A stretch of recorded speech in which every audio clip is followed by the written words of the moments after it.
In 334 BC, Alexander, king of Macedonia, began one of the greatest military campaigns in history against the superpower of the age, the Persian Empire. Just 20 years old, his brilliant and fearless leadership won him battle after battle. And in an astonishing 10-year campaign that took him to the edge of the known world, he carved out one of the largest empires ever known. Few men have had such a massive impact on the course of history. To the Persians, he was Alexander the Accursed, but to the West, he was immortalized as Alexander the Great.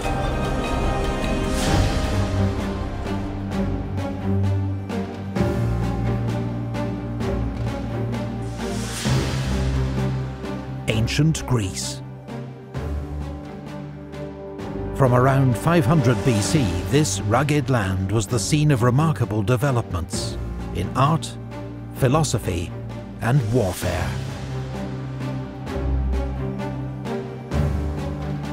Its two greatest city-states were Athens, a naval power where democracy, art, drama, and philosophy flourished,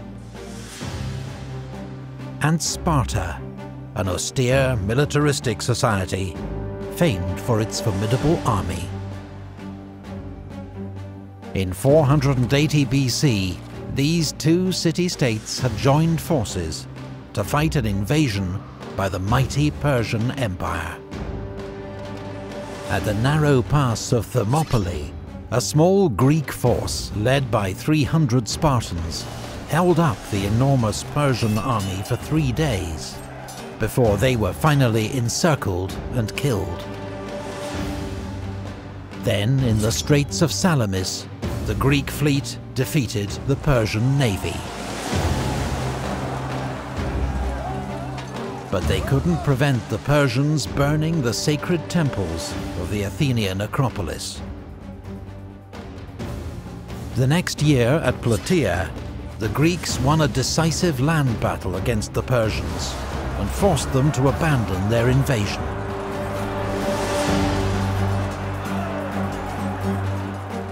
The next 50 years were the golden age of classical Greece. But rising tension between Athens and Sparta and their allies eventually led to war, dragging the Greek world into decades of destructive fighting. Wars between the Greek city-states continued for almost a century, leaving them exhausted and vulnerable to a new rising power to the north. For centuries, sophisticated Greeks had viewed the mountainous kingdom of Macedonia as a backwater, Hicksville, barely Greek at all. But under King Philip II, Macedonia emerged as a formidable military force. His most famous reform? The introduction of the sarissa, an 18-foot pike, twice the length of a normal Greek spear, and wielded by trained infantry fighting in close formation, known as a phalanx. In 338 BC, at the Battle of Chaeronea, Philip's army crushed the joint forces of Thebes and Athens. Through alliance and conquest, Philip had already gained control over most of his neighbours. Now, following this victory, he united all Greece in an alliance known as the Hellenic League, or League of Corinth, with Philip as hegemon, or supreme commander. Only Sparta stood aside. Philip began to plan a great campaign, a pan-Hellenic or all-Greek war against the Persian Empire. Their old foe was now an ailing superpower, its great riches ripe for the taking. But on the eve of launching his war, Philip was assassinated by his own bodyguard, victim of Macedonia's brutal court rivalries. He was succeeded by his 20-year-old son, Alexander, brilliant, restless, tutored by the great philosopher Aristotle, and already an experienced military commander. Alexander inherited his father's grand plan to invade Persia, but first he had to secure his own position as king. At home, he had potential rivals executed, then crushed rebellions in Illyria, Thessaly, and central Greece. He made a special example of Thebes, completely destroying the ancient city and selling its people into slavery. In the spring of 334 BC, now ready to launch his war against the Persian Empire, Alexander led his army across the Hellespont into Asia Minor. It was the start of one of the greatest military campaigns in history.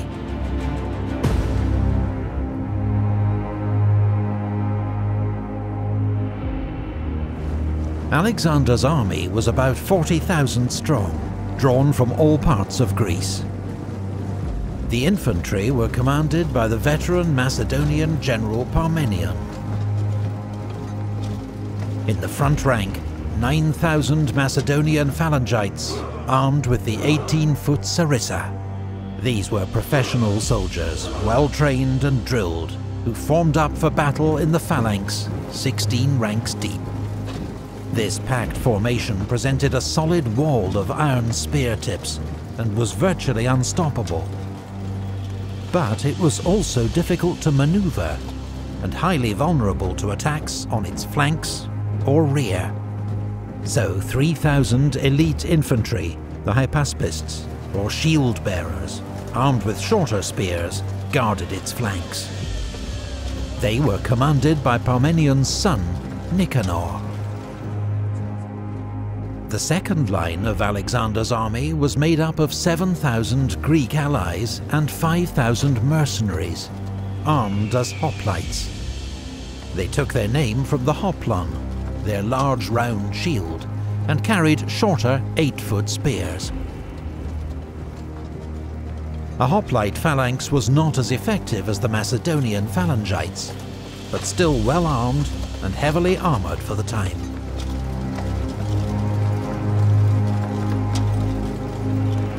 The Agrianes were the army's elite skirmishers, expert javelin throwers from what's now southern Bulgaria. Other skirmishers from Thrace and Illyria were armed with javelins, slings and bows. The shock troops of Alexander's army were the Companion Cavalry, 1,800 elite horsemen, armed with spear and sword, commanded by Philotas, another son of Parmenion. Alexander led the royal squadron in person. There were also 1,800 cavalry from Thessaly, commanded by Callas, 600 from other parts of Greece, led by Erigyius, and 900 mounted scouts from Thrace and Paeonia, under Cassander.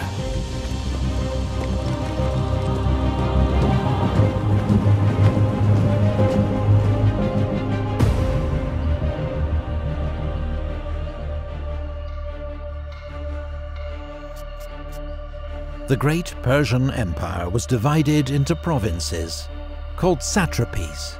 Each satrapy was ruled by a governor, or satrap. Those in Asia Minor, now threatened by Alexander's invasion, met to discuss strategy.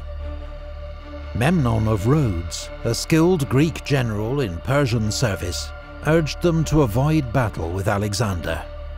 Instead, he advised them to use a scorched earth strategy, to burn villages and crops and withdraw to the interior. Alexander's army, he promised, would quickly starve. It was good advice, but the satraps were unwilling to lay waste to their own provinces without a fight. So they decided to face Alexander's army at the river Granicus.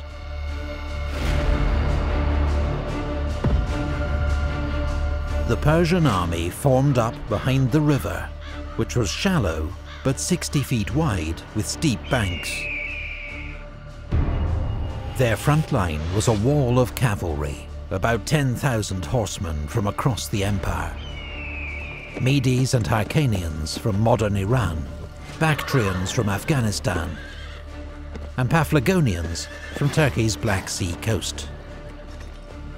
Behind, in reserve, were the infantry, several thousand Greek mercenaries, a common sight in Persian armies at this time. These men fought for Persian gold, and were armed with the round shield and short spear of hoplites. The Persians may have been unsure if they could trust these men in combat against fellow Greeks, and so placed them at the rear. Alexander, determined to attack and destroy this Persian force before it could retreat, raced to the Granicus with his best troops. On his left wing he posted Thessalian, Greek and Thracian cavalry under Parmenian's command.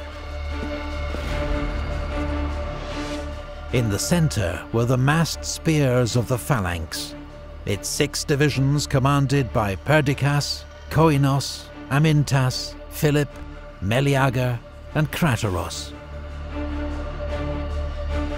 On the right, Alexander himself with the companion cavalry under Philotas, as well as the elite Hypaspists, the Agrianes javelin throwers, and the archers. Alexander, with 13,000 infantry and 5,000 cavalry in all, was probably slightly outnumbered. But ignoring advice to wait until dawn to cross the river, he ordered an immediate assault. He sent a squadron of companion cavalry to ford the river, followed by a regiment of Hypaspists and the Paeonian light cavalry. Alexander, calling on his men to show their courage, then led his right wing across the river.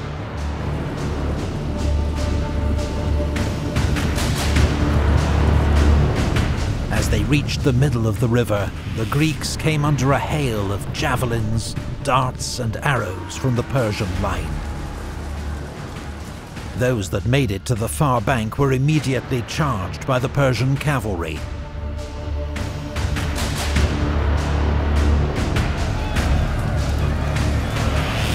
Alexander was in the thick of the fighting. He attacked where the whole mass of their cavalry and leaders were stationed. Around him, a desperate conflict raged. Horses were jammed against horses, and men against men. The Macedonians striving to drive the Persians away from the riverbank. The Persians determined to prevent them crossing, and to push them back into the river.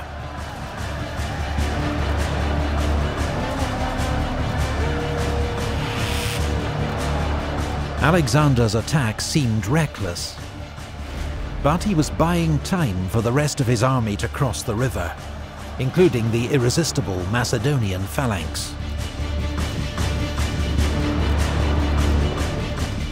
Then, suddenly, Alexander was fighting for his life, charged by 2 Persian nobles.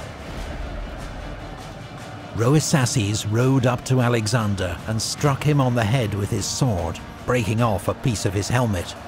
But the helmet broke the force of the blow, and Alexander struck him down with his lance. Then, from behind, Spithridates raised his sword against the king, but Black Clitus, son of Dropidas, anticipated his blow, struck his arm, and cut it off, sword and all.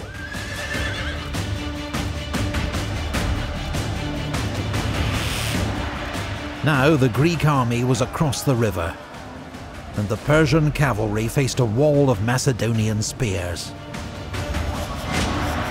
Most turned and fled.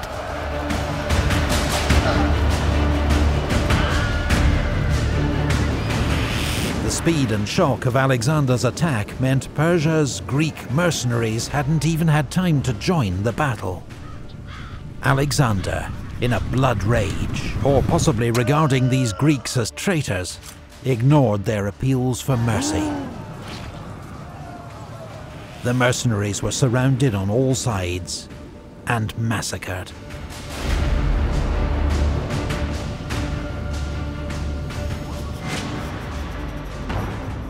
Alexander had won a great victory. Asia Minor now lay at his mercy. But the Persian Empire was still a land of immense wealth and power. Already, it was mobilizing its vast resources to face him. If Alexander was to conquer this empire and take his place in history, he'd next have to face Darius, King of Kings himself.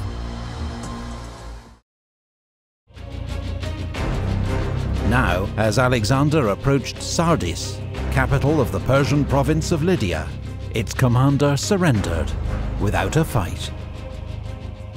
But before Alexander could advance further, he needed to neutralize Persian naval power. Persia had a powerful fleet with major naval bases around the eastern Mediterranean that could potentially cut his lines of communication back to Greece. Rather than challenge the Persians at sea, Alexander decided to attack its nearest bases, the Greek coastal cities of Miletus and Halicarnassus. Both put up determined resistance, but were taken by winter. The following spring of 333 BC, Alexander continued his advance into Lycia and Phrygia. At Gordium, he was shown the legendary Gordian Knot. A prophecy said that whoever could unpick it would rule all Asia. Alexander simply took his sword and sliced it in half.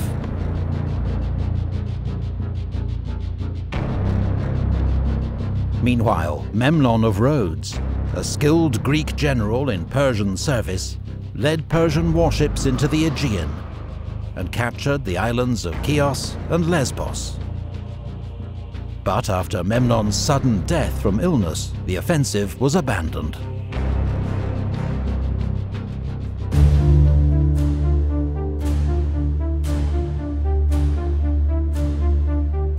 "18 months had passed since Alexander's army crossed the Hellespont and invaded the Persian Empire. Now Alexander led his men into Cilicia, and was soon poised to cross the Nur Mountains into Syria. But then, the main Persian army, led by King Darius III himself, emerged behind the Greek army to the north. Darius was determined to trap and destroy Alexander's army, which he outnumbered almost 2 to 1. So he blocked Alexander's only escape route by moving his army to the coastal plain near Issus, just 6 miles wide, from mountains to sea.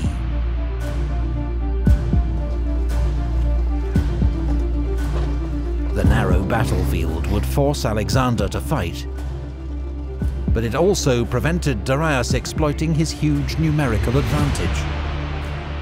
His army, by some estimates, was up to 100,000 strong, and contained some of the finest soldiers in his vast empire, including 10,000 of his own household troops, known as the Immortals. His best cavalry were massed on his right towards the sea, where the ground was better for horses. His best infantry, his Greek mercenary hoplites, formed the centre. Persian infantry formed his left wing. Alexander deployed his own army for battle, once again entrusting his left wing, nearest the sea, to Parmenion, with the Greek cavalry and infantry. In the centre, as always, was the Macedonian phalanx.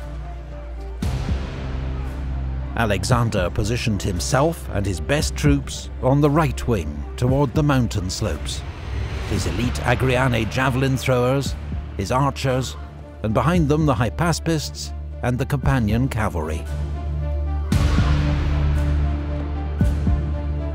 When Alexander saw the strength of the Persian cavalry facing Parmenion on the left, he moved across his Thessalian cavalry to reinforce him. Despite his overwhelming numbers, Darius held his position behind a small river, the Pinarus, and waited for Alexander to attack. He didn't have to wait long. Alexander called out to his men, urging them to fight bravely, picking out some by name. Then, at the head of his army's right wing, he charged.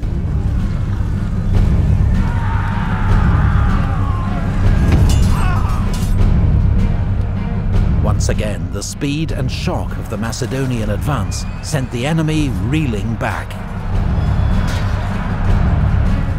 But in the center of the battlefield, the Macedonian phalanx was in trouble. In its effort to keep up with Alexander, its formation had become disordered. Now, in fierce fighting with Darius's Greek mercenaries, the phalanx was slowly being driven back.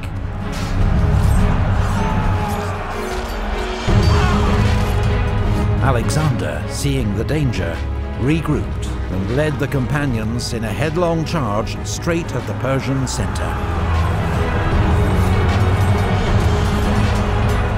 The Greek mercenaries threatened on their flank were soon in disarray, and the Macedonian phalanx was able to resume its advance. Alexander fought his way towards the great king Darius himself. Rather than face this apparently mad and fearless Macedonian king, Darius fled the battlefield in his royal chariot. Meanwhile, the Macedonian left wing under Parmenion was in a desperate fight against the best of the Persian cavalry. If the Persians could break through here, they could envelop Alexander's army and snatch victory from the jaws of defeat. But Parmenion and his troops fought doggedly and continued to hold the Persians at bay.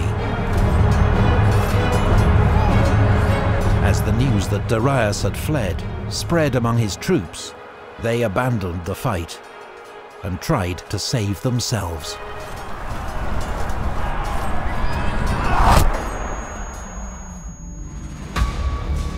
The battle turned into a massacre. Ptolemy, one of the Macedonian commanders, told Alexander there were so many Persian dead, his men had used them to fill a deep ravine, so they could cross over it.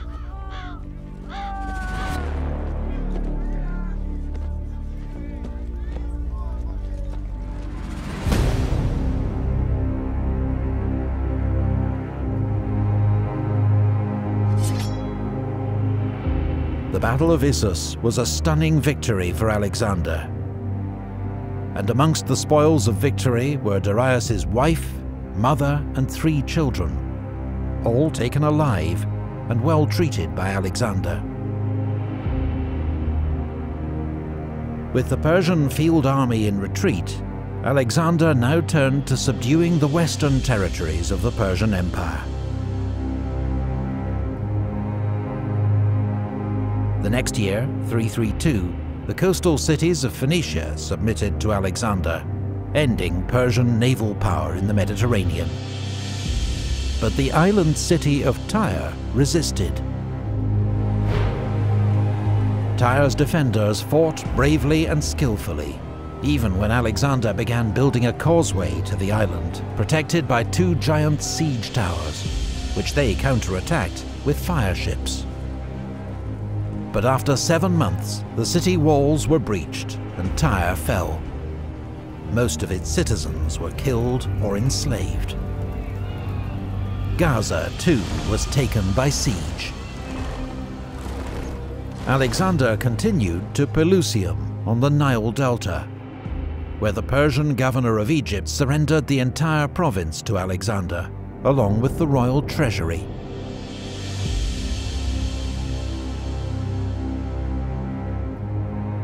At Memphis, priests of this ancient land welcomed Alexander as their liberator from Persian rule, and crowned him pharaoh. At the mouth of the Nile, he founded a new city, Alexandria. Then travelled to the desert oracle of Siwa, where according to some accounts the priests welcomed him as son of Amun, king of the gods. Alexander returned east to Tyre, where in 331 BC he received news of trouble back home. Despite his great victories over the Persians, many Greeks regarded Alexander as a tyrant. King Agis of Sparta, with Persian support, now launched a revolt against Macedonia. Antipater, Alexander's commander in Greece, was already dealing with rebellion in Thrace. But he quickly marched south and met Agis in battle near the city of Megalopolis.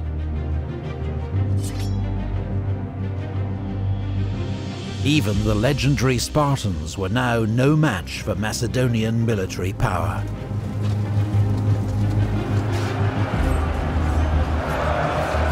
The Spartan army was crushed. King Agis himself was among the fallen.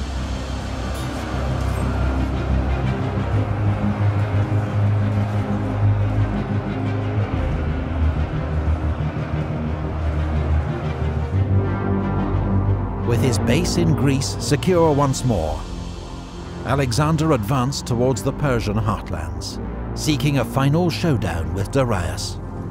He received a letter from the Persian king offering him a fortune in gold, his daughter in marriage, and half his empire in exchange for peace. But Alexander's stunning victories, all the oracles and acclamations, had now convinced him that his destiny was to rule the world. He rejected the Persian king's offer. He didn't want half the empire. He was coming to take it all.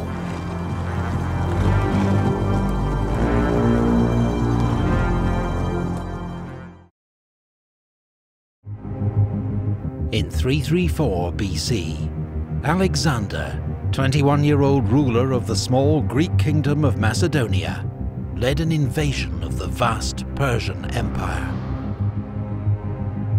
It seemed impossible odds. But thanks to Greek military dominance and Alexander's fearless leadership, he won two great battles against the Persians, at the river Granicus and at Issus.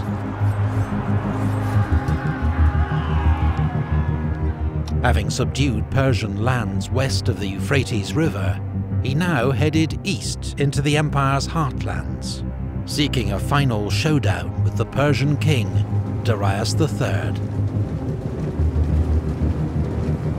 Receiving news that a great Persian army led by Darius had assembled at Gaugamela, near modern Mosul in Iraq, he made straight for it.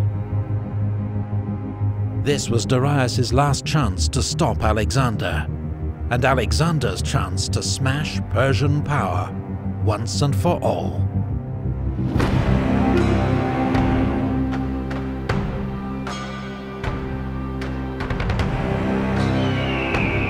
Darius had chosen to fight on open ground, where his advantage in numbers would be more telling. His soldiers had also worked hard to clear and flatten the terrain to make it suitable for Persian war chariots. By modern estimates, the Persian army was between 50 and 80,000 strong, and made up of contingents from across the empire.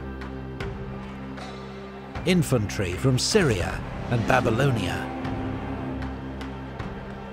cavalry from Armenia, India, and Central Asia,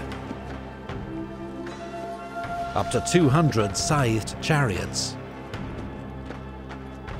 even a handful of war elephants. Alexander's army was smaller, and may have been outnumbered by as much as 2 to 1. He deployed his units in their usual formation. On the left flank, Thracian and Thessalian cavalry, commanded by Parmenion. In the centre, the Macedonian veterans of the phalanx, each armed with their 18-foot sarissa pike.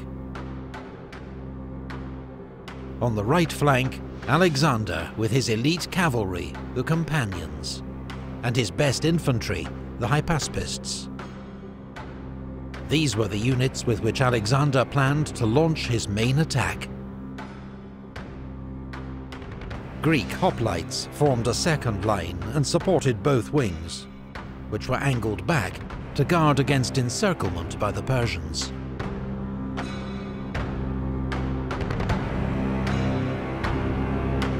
The battle began when Alexander led his wing out to the right, a move that took the Persians by surprise. Could Alexander really be trying to encircle their huge army? The Persians mirrored his movement, taking troops away from their centre to outflank Alexander and prevent him leaving the area they'd cleared for the Persian chariots. But Alexander's unusual maneuver was a trap to entice the Persians to weaken their centre. When he saw that it had worked, he ordered his Greek cavalry to charge, to keep the Persians fixed in position. A giant cavalry battle developed on the right wing. Darius, meanwhile, judging this to be the decisive moment, unleashed his chariots.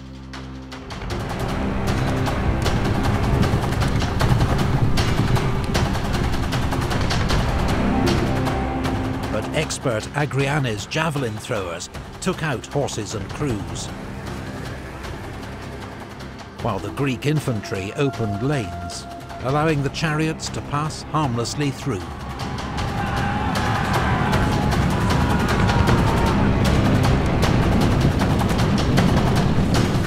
Now Alexander led his companion cavalry and parts of the Macedonian phalanx in a headlong charge straight at the weakened Persian centre, fighting his way towards Darius himself.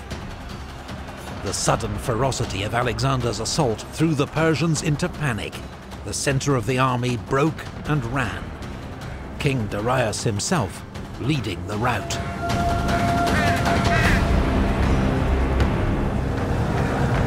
But Alexander's left wing was in serious trouble.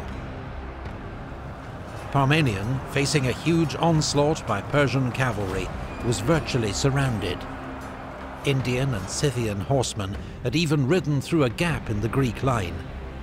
But rather than wheeling and attacking the Greeks from behind, they'd carried straight on to loot their camp.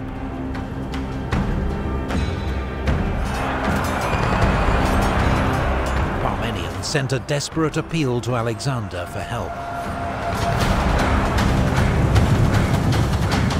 The king abandoned his pursuit of Darius, regrouped, and charged the Persian right wing.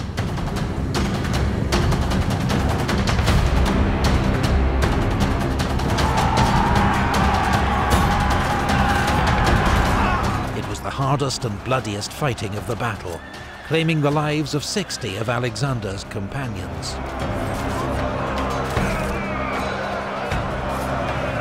Finally, as news of Darius's flight spread across the battlefield, the last Persian horseman turned and fled.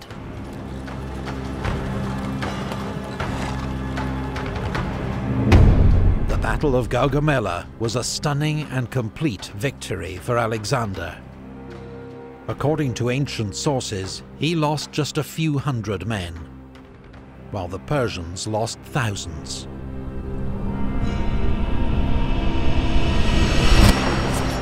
Alexander had routed Darius's great army, and now the road to Babylon, the empire's main capital, lay open. The Macedonian king entered the great city in triumph, recognized by Persian officials as its new rightful ruler. So too at the city of Susa, where Alexander ceremonially took his seat upon the royal throne of Persia. In the Zagros Mountains, at a pass known as the Persian Gates, a courageous Persian force held up Alexander's army for a month. The Greeks eventually found a mountain path that bypassed their position, allowing them to encircle and wipe out the defenders. In early 330 BC, Alexander reached Persepolis, the empire's ceremonial capital. Alexander wanted to appear as a liberator to the Persians, as a legitimate successor to King Darius. But now he ordered Persepolis to be pillaged and burnt. Retribution for the Persian invasion of Greece and the burning of Athens' sacred temples in 480 BC.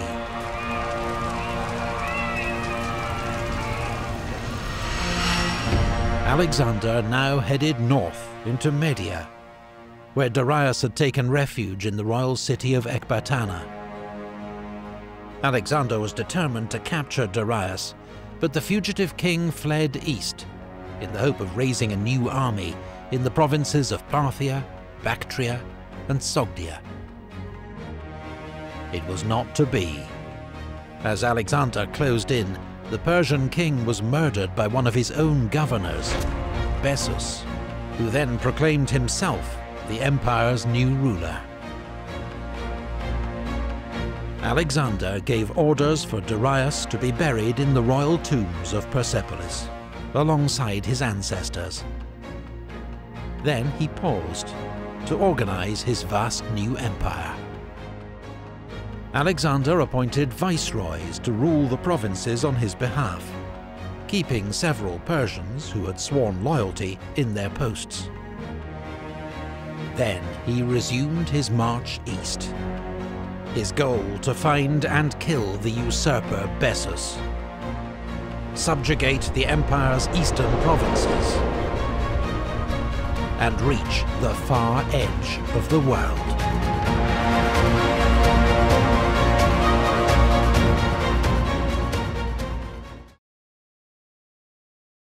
In 330 BC, Alexander continued his march east.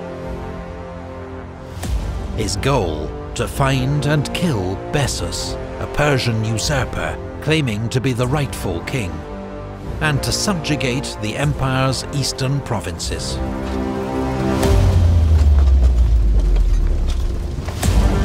Alexander headed first for Aria, today part of Afghanistan, where the Persian governor Satibarzanes had launched a revolt after initially pretending to submit to Alexander. The rebellion was crushed and Satibarzanes killed in single combat by a Greek cavalry officer. Nearby, Alexander founded the city of Alexandria Ariana, modern Herat, one of around a dozen cities that Alexander would eventually found, almost all bearing his name. Alexander marched on to Frada. The Macedonian court had a long tradition of plots and assassination. 6 years before, Alexander's own father, King Philip, had been murdered by his bodyguard. He was now informed that Philotas, commander of his companion cavalry, had uncovered a plot to assassinate Alexander, but kept it secret. Philotas and his father Parmenion were among the most respected of Alexander's commanders, and had played crucial roles in all his great victories. But when Philotas confessed, under torture, Alexander had him executed, then sent assassins back to Ecbatana, where Parmenion was governor, to kill him before he even heard of his son's death, and had a chance to turn against Alexander. In 329, Alexander resumed his pursuit of Bessus. En route, he founded the city of Alexandria Arachosia, modern Kandahar in southern Afghanistan. As he reached Kunduz, Bessus was betrayed by his own men and handed over in chains. Alexander sent him back to Persia for execution as a kingslayer. Alexander pushed on into modern Tajikistan, where the Sogdians rose up against him. He had to fight off attacks by local tribes and take several towns by assault.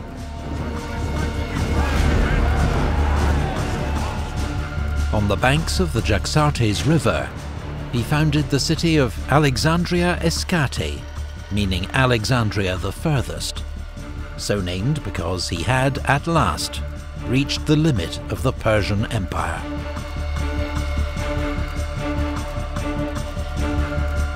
This frontier was frequently raided by nomads, known to the Greeks as Scythians. Alexander lured them into a decisive battle near the Jaxartes.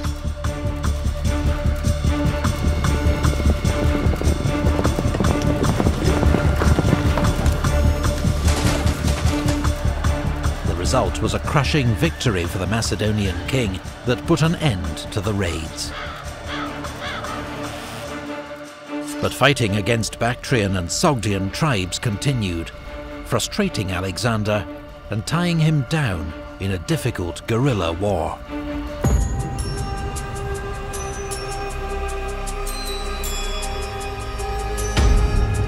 By now, many of the Macedonian troops were unhappy with Alexander. Most had not seen their homes in years, but their king seemed bent on conquest without end. What was worse, he'd begun to adopt the rituals and dress of their defeated Persian enemy, customs they viewed as effeminate and decadent.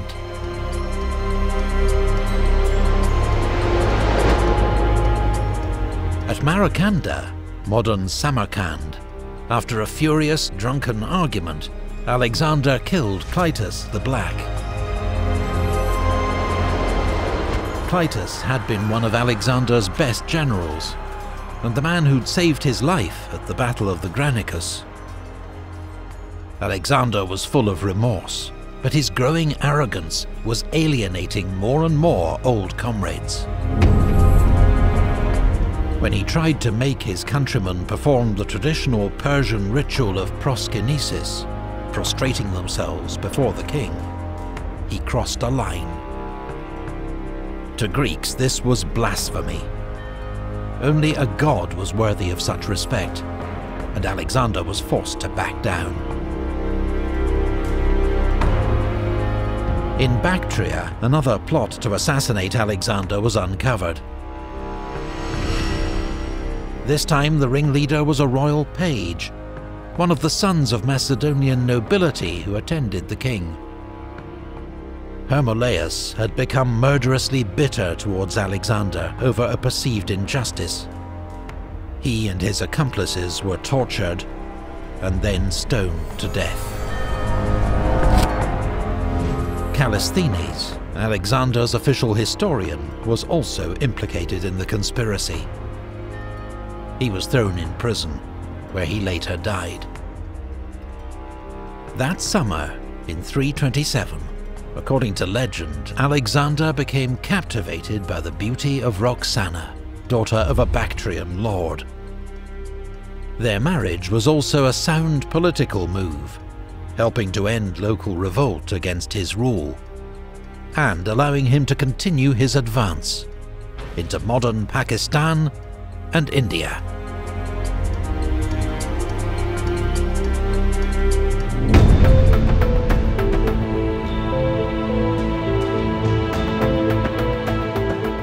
Alexander now prepared to subdue the Persian Empire's most eastern provinces, which had yet to recognize his kingship.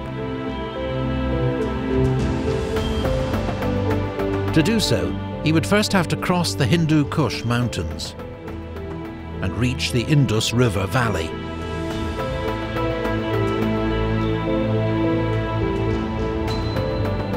Advancing in two columns, his army won a series of skirmishes against the Aspasi and Asakani as they fought their way into what's now the Swat Valley of northern Pakistan. After a fierce siege, Alexander took the Asakanian capital of Masaga. According to legend, it was ruled by a beautiful queen, Cleophas, who bore Alexander a son and was allowed to keep her throne. The ruler of Taxila, near modern Islamabad, had formed an alliance with Alexander. together, they marched to face Porus, king of Paravas, at the Battle of the Hydaspes. It was Alexander's costliest battle, as Porus's war elephants inflicted terrible casualties amongst the Greeks. But despite Porus's fearless leadership, the battle ended in a decisive victory for Alexander, winning him control of the Punjab. Alexander wanted to push on into India, to reach the great river, which ancient Greek geographers said formed the edge of the world. But at the river Hyphasis, known today as the Bias, his army mutinied. His men had marched thousands of miles, fought countless battles, and not seen their homes in 8 years. They'd heard rumours of gigantic armies waiting for them in India. They refused to go any further.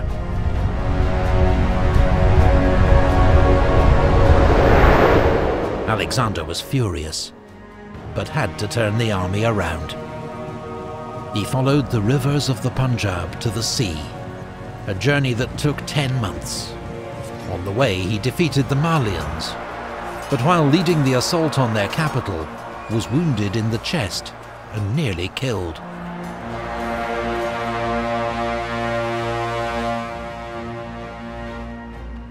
On reaching the coast, part of the army under Nearchus boarded ships and returned to Persia by sea, sailing through the Straits of Hormuz and entering the Persian Gulf. It was one of the great ancient voyages of exploration, as these waters had been previously unknown to Greeks. Meanwhile, Alexander led the rest of the army back by land through the Gedrosian Desert, today in southern Pakistan. But extreme heat and shortages of food and water led to terrible suffering and many deaths among his army.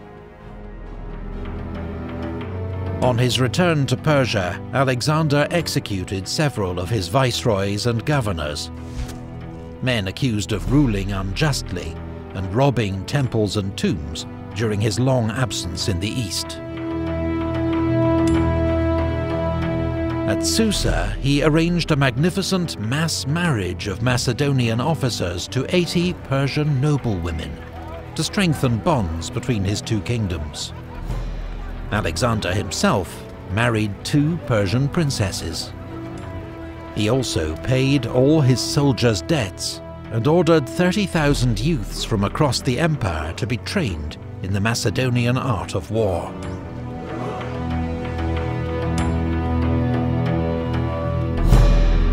But at Opis, his Macedonian troops mutinied. They were offended by Alexander's apparent preference for Persian advisors and Persian ways. Alexander had the ringleaders executed and made a speech to the men reminding them of the glories they'd won together, and leading eventually to an emotional reconciliation.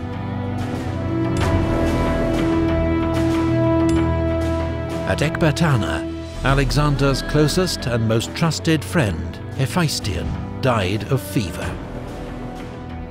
The king was grief-stricken, went days without eating, and ordered a period of public mourning across the empire.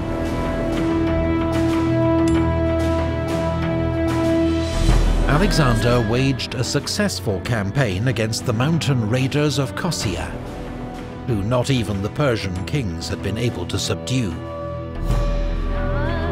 Returning to Babylon, he was met by embassies from distant peoples, come to recognize his greatness. Ethiopians, Libyans, European Scythians, Lucanians, Etruscans, Gauls, and Iberians. Alexander's Bactrian wife, Roxana, was now pregnant. But as he planned his next campaign to Arabia and beyond, he developed a sudden fever and died days later aged just 32. The cause of Alexander's death has never been established. It may have been malaria, cholera, typhus, or poison.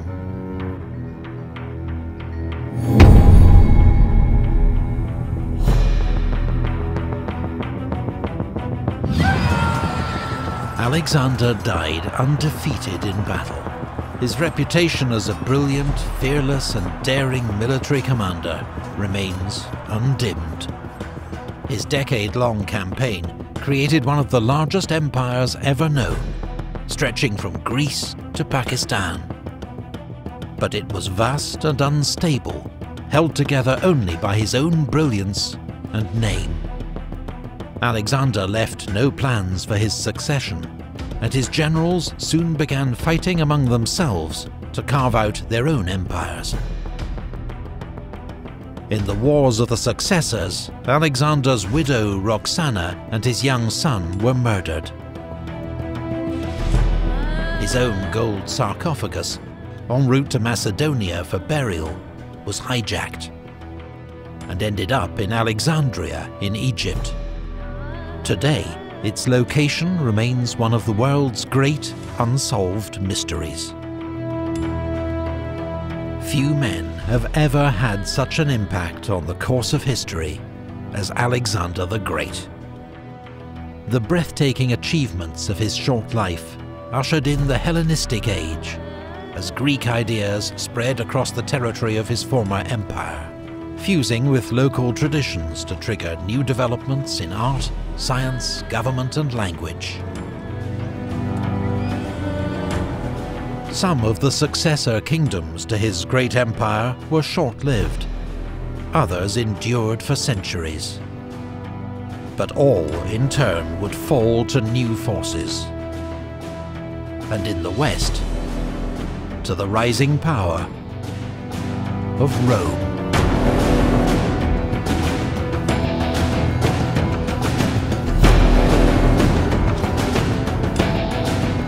Research and artwork for this video comes from Osprey Publishing's extensive range of books on ancient history.